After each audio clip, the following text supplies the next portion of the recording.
बिस्मिल्लाहिर्रहमानिर्रहीम। रिहाई किस्त नंबर 3। आज से 70 साल पहले मैंने अपनी ताकतों से एक ताकतवर परी की ताकत छीनकर खुद ताकतवर बनने की कोशिश की। आखिर गलत क्या था इसमें? हर कोई चाहता है कि वो सबसे ज्यादा ताकतवर हो, लोग इसके आगे पीछे फिरे, उसका हुक्म माने और सब लोग उसका हुक्म मानने पर मजबूर हो। इस दुनिया में हर मखलूक में जीत का नशा पाया जाता है। जीत कर सबको खुशी मिलती है, चाहे वो कोई इंसान हो या शैतान हो, जिन हो, चरिंद परिंद हो, सब जीत कर खुश हैं। मुझ में भी जीत जाने की चाह है, ताकत पाने का जुनून था। तभी तो मैंने उस परी पर धोखे से हमला करके उससे उसकी सारी ताकतें छीनने की कोशिश की। अलबत्ता उस परी की बददुआ से मैं इस बदसूरत चुड़ैल के रूप में कैद होकर रह गई। लेकिन अच्छा हुआ जो मैं उस परी का यह खंजर ले आई। इसमें उस परी की सारी ताकतों के साथ साथ मेरी रिहाई का भी सामान है। लेकिन जहाँ यह खंजर मेरी रिहाई का सबब है, वहीं ये खंजर मेरी मौत का हथियार भी है। लेकिन ये बात तो उस परी और मेरे अलावा कोई नहीं जानता।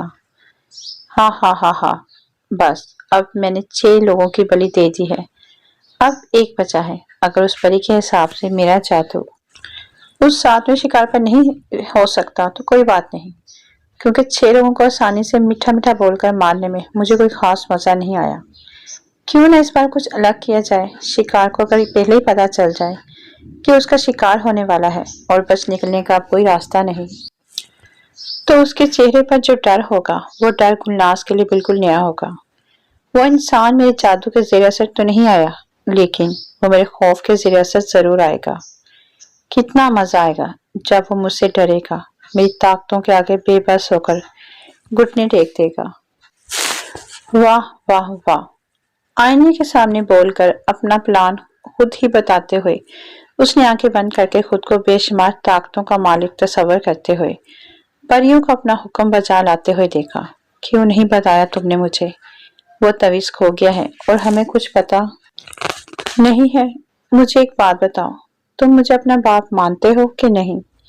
जानते भी हो कितनी मिन्नतें दुआएं मांगने के बाद खुदा ने हमारी झोली में तुम्हें डाला था। तुम हमारे लिए क्या हो ये शायद तुम कभी नहीं जान सकते। अगर कोई तुम्हारी एक खुशी के एवज हमसे हमारी सांसें भी मांगेगा तो हम कसम खाते हैं तुम्हें वो खुशी देने के लिए अगर हमें अपनी सांसें भी कुर्बान करनी पड़ी तो हम एक पल जाया किए बगैर अपनी सांसें तुम पर वार देंगे। लेकिन शायद तुम्हें हम पर भरोसा नहीं है, या फिर हमारे प्यार भरोसे में कुछ कमी रह गई थी जो तुमने हमसे इतनी बड़ी बात छुपाई। दुख और अफसोस से कहते हुए रजा अफेंदी का लहजा भीग गया। नहीं बाबा, ऐसी बात नहीं है। मुझे लगा यहीं कहीं रखकर मैं भूल गया हूँगा। सुबह तक मिल जाएगा वो तवीज मुझे, बस इसलिए नहीं बताया आपको। आप खामखा में परेशान होते हैं, वरना आप में दुनिया है बाबा। रजा अफेंदी के सीने से लगकर अहद का लहजा भी नम हो गया। मेहंदी का फंक्शन खत्म हो चुका था। सब अपने अपने कमरे में आराम करने जा चुके थे, लेकिन एक वही था जिसे नींद नहीं आ रही थी। कितना हंसता मुस्कुराता घर था उसका। जब उसे रोज डरावने ख्वाब आते थे तो वो चीखे मार मार कर उठता और खुद को किसी से बचाने की कोशिश करता। उसे लगता कोई काले चोले में औरत है जिसके हाथ में एक सफेद खंजर है। जैसे ही वो अहद को मारने के लिए हाथ हवा में बुलंद करती, अहद चीखे मार कर उठता और सारी सारी रात बुखार में तपता।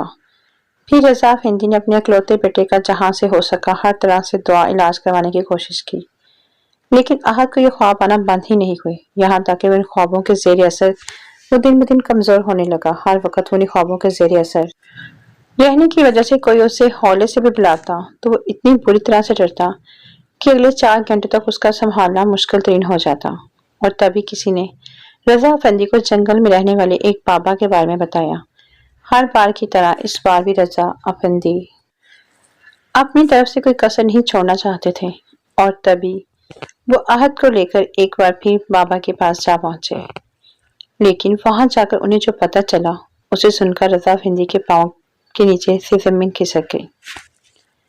उनके इकलौते बेटे को कोई चुड़ैल अपना शिकार बनाना चाहती है। 25 साल का होने से पहले वो चुड़ैल उनके बेटे की बलि दे देगी और एक परी की दी गई बद्दुआ से रिहाई पा जाएगी। और ये सब उनके बेटे के साथ सिर्फ उस मखसूस निशान की वजह से हो रहा था जो उसकी गर्दन में था। ان خوابوں سے بچنے کے لیے بابا نے احد کو 7 دن کے لیے اپنے پاس رکھا اور اسے ایک اندھیرے کمرے میں رکھا جس کی دیواریں اسم ربانی سے آیت الکرسی، درود شریف اور نہ جانے قرآن کے کتنے عظیم حروف سے بری ہوئی تھی۔ 7 دن بعد بابا نے احد کو کمرے سے نکالتے ہی اس کے گلے میں وہ تعویذ پہنایا اور اسے کسی بھی حالت میں خود سے جدا نہ کرنے کی سختی سے تاکید کی، لیکن نہ جانے کیسے اور کیوں اب اس سے وہ تعویذ کھو گیا تھا۔ جو 19 سالوں میں نہیں ہوا وہ اب ہو گیا تھا۔ اچانک ہی اس کے کمرے کی روشنی جھٹکے کھانے لگی۔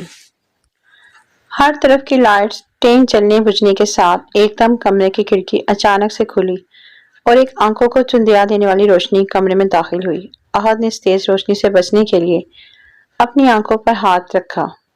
کیسے ہو میری راجا؟ اپنے پیچھے سے ابھرتی آواز پر احد نے گردن موڑ کر دیکھا۔ وہاں ایک 23-24 سالہ لڑکی کو دیکھ کر اسے حیرانگی ہوئی۔ بلا شبہ وہ لڑکی بے حد حسین تھی۔ کوئی اور ہوتا تو شاید ابھی تک اس کے سامنے گھٹنے ٹیک کر اس کی قربت کی بھیک مانگ رہا ہوتا، لیکن وہ احد رضافندی تھا جس کے دل کے تحت تخت پر خنک بڑی شان سے براجمان تھی۔ کون ہو تم اور یہاں کیسے آئی؟ میں کون ہوں؟ ہاں ہاں ہاں ہاں، میں تمہاری موت ہوں۔ اور موت سے یہ نہیں پوچھتے کہ موت کب کہاں کیسے پہنچ گئی ہے، کیونکہ موت کو جب جہاں جیسے پہنچنا ہوتا ہے وہ پہنچ جاتی ہے۔ اے لڑکی، لگتا ہے تمہارا دماغ خراب ہے، میرا وقت برباد نہیں کرو اور نکلو یہاں سے۔ دروازے کا ہینڈل گھما کر اس کی طرف دیکھتے ہوئے احد نے اسے باہر جانے کا اشارہ کیا۔ دروازے کے ہینڈل پر اس کی گرفت اس وقت کمزور پڑی جب وہ لڑکی دھوئیں کے مرغولے کی طرح ایک کالے رنگ کے لباس میں آ چکی تھی۔ احد نے جیسے ہی اس کے چہرے کی طرف دیکھا تو اس کی چیخ نکل گئی۔ اے لڑکی، دور رہو مجھ سے۔ دروازے سے اپنی پشت لگا کر احد نے انگلی کے اشارے سے اسے اپنے پاس آنے سے روکا۔ اس کے چہرے کی طرف دیکھتے ہوئے احد کو متلی آنے لگی۔ شاید ہی اس نے دنیا میں اتنی بدصورتی پہلے کبھی دیکھی ہو۔ سنا ہے کل تمہارے اس کمرے میں تمہاری منکوحہ رخصت ہو کر آ جائے گی۔ کوئی ضرورت نہیں ہے اس سے محبت بڑا رشتہ بنانے کی، خطرناک لہجے میں کہتے ہوئے گلناز ایک بار پھر پہلے والے روپ میں آ چکی تھی۔ کیوں ضرورت نہیں ہے؟ میری بیوی ہے اور مجھے اس کے ساتھ اپنا رشتہ مکمل کرنے سے کوئی نہیں روک سکتا۔ غصے سے کہتے ہوئے احد نے اس کی طرف دیکھا۔ اوہ اچھا، مطلب تم یہ چاہتے ہو کہ جہاں میں تمہارے 25 سال کا ہونے پر تو صرف تمہیں ماروں گی، اس سے پہلے میں تمہاری اس محبوبہ بیوی کو تمہاری آنکھوں کے سامنے اس دنیا سے رخصت کر دوں۔ آنکھیں بڑی کر کے اس نے احد کو گھورتے ہوئے کہا، کیا بکواس کر رہی ہو تم؟ خنک کو مارنے کی دھمکی پر احد کا دماغ شارٹ ہو گیا۔ آرام سے میرے راجا، آرام سے، بکواس نہیں کرتی گلناز۔ گلناز تو صرف کام کرتی ہے۔ نہیں یقین آ رہا تو یہ دیکھو، تب شاید تمہیں یقین آ جائے۔ ہاتھ ہوا میں بلند کر کے گلناز نے ایک ہوائی چکر تیار کیا اور احد کو اس میں دیکھنے کا اشارہ کیا۔ اس کی نظروں کے زاویے کی طرف دیکھتے ہی احد کی جان مانو لبوں پر آ گئی ہو۔ یہ کھنک کے کمرے کا منظر تھا جہاں وہ دنیا جہان کی فکر سے بیگانہ اپنے خوبصورت چہرے معصومیت سے جائے نیند کے مزے لینے میں مگن تھی۔ بیڈ کے آس پاس تقریباً 8 کالے چولے میں ملبوس وجود اپنے آپ کو پوری طرح ڈھانپے ہاتھوں میں بڑے بڑے کھنجر لیے کھنک کی طرف ایک ساتھ بڑھے، اور کھنک پر وار کرنے کے لیے سب نے ایک ساتھ اپنے کھنجر والے ہاتھوں کو بلند کیا۔ اس سے پہلے کو کھنک پر وار کرتے احد کی زوردار چیخ سے وہ منظر ہوا میں تحلیل ہو گیا۔ نہیں نہیں نہیں، دیوار کا سہارا لے کر اس نے خود کو اپنے قدموں پر کھڑا رہنے کے قابل بنایا، ورنہ کھنک کو خود سے دور جاتے دیکھ کر اس کی جان نکلنے جیسی ہو گئی۔ ہاں تو بولو میرے راجا، سودا منظور ہے کہ نہیں ہے؟ اکیلے مرنا ہے یا اپنی محبوبہ کو ساتھ لے کر مرنا ہے؟ جلدی سے اپنا فیصلہ بتاؤ تاکہ جو کام مجھے کل کرنا ہے اسے میں آج ہی نپٹا دوں۔ تم اسے ہاتھ بھی نہیں لگاؤ گی، مجھے منظور ہے تمہارا سودا۔